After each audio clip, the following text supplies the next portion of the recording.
We got some new ski boots in today and we are going to talk about them. They're not really new, but here are some pretty current Apex XP ski boots. If you're unaware of what the Apex system is, it is a snowboard boot inside of a ski boot shell. It supposedly gives you more comfort while also allowing you to be in a ski binding.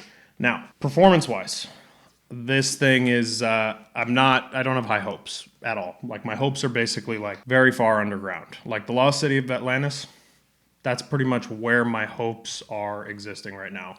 As far as performance go, comfort-wise, I did put it on.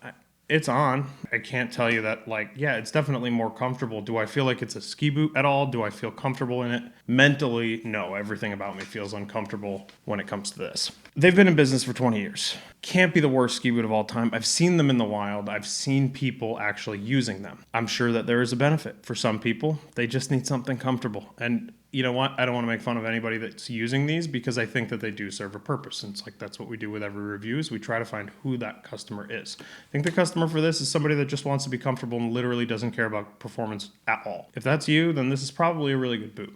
If you're telling me that this is the only boot that fits your foot, I do not believe you. There are a million boots out there that are very comfortable, especially these days, and we can talk about them at a later date. But there are tons of comfort options out there that still grasp at performance. Again, worst boot of all time? I don't think so. There's boots like the Rossignol Soft, which, while they had a great commercial, really just a terrible boot.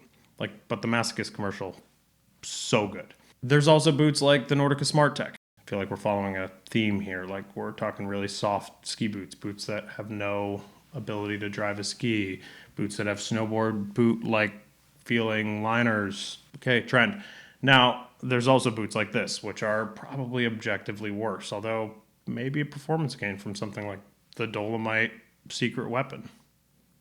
Though skiing's probably clunky enough without having to put on knee highs before you make your way to the chairlift. There's also the Nava systems. So like this is a thing that existed in the 80s. Like this is heinous. Like I could not think of a different word.